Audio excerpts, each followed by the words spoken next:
Bonjour à tous.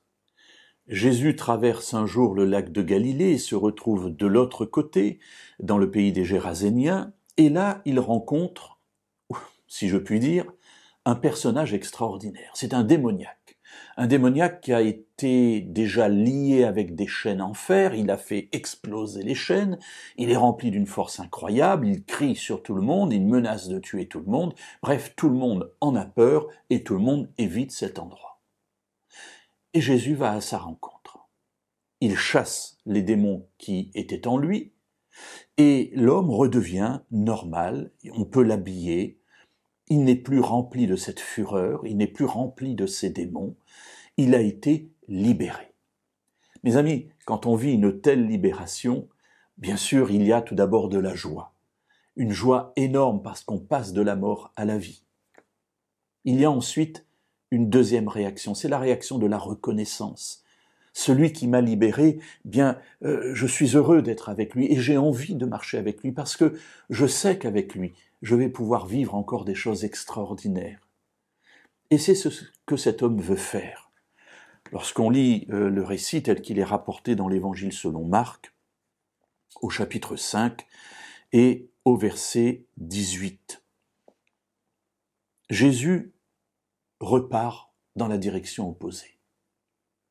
Les habitants du pays sont effrayés par cet homme. Parce que c'est vrai que je ne vous ai pas raconté, mais ces démons, lorsqu'ils sortent de cet homme, eh bien les démons ont demandé d'entrer dans un troupeau de porcs qui paissaient là, dans le coin. Et comme ils sont entrés dans ces porcs, les porcs ont été précipités par les démons par-dessus la rive pour aller se noyer dans le lac de Tibériade. Et les propriétaires des démons, évidemment, les voisins, les amis, sont effrayés de la puissance de cet homme et ils en ont peur. Alors ils lui demandent de partir et Jésus accepte. Ce qui est bizarre. On y reviendra peut-être un jour là-dessus. Et voilà la réaction de cet homme qui, lui, est guéri, qui a été délivré.